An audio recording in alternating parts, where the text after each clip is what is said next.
গ্রেফতার দেবরাজ, স্ক্যানারে ঘনিষ্ঠরা। আজই বিধাননগর পুরসভার 6 প্রাক্তন কাউন্সিলরকে তলব পুলিশের। হাজিরা নোটিশ দেবরাজের ছায়াসঙ্গী রতন মৃধাকেও।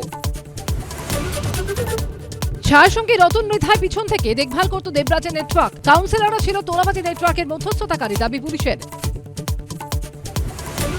তোলাবাজির নিখুঁত প্ল্যানিং, প্রমোটিং হলেই পৌঁছে যেত মোটা টাকার দাবি। না দিলে খুঁত বের করে ধরানো হতো পুরসভার নোটিশ। টাকা যেত দেবরাজের পকেটে, দাবি পুলিশের।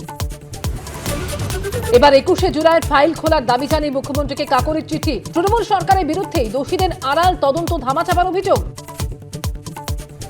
কাল প্রতিবাদী বরুণ বিশ্বাসের খুনের 14 বছর। মুখ্যমন্ত্রী জনতার দরবারে ন্যায় বিচার চাইতে এলো পরিবার। গুন্ডারা যদি রাজ্য চালায়, সে রাজ্যে বরুণীর বিচার হয় না। হাসপাতাল থেকে ভুরি ভুরি বেআইনি বার্থ সার্টিফিকেট। জন্ম হয়নি খড়গ্রাম ব্লক হাসপাতালে, তাও মিলেছে শংসাপত্র। উঠছে অভিযোগ কাঠগড়ায় বিএমওএইচ। তদন্ত চলছে, জানালেন সিএমওএইচ।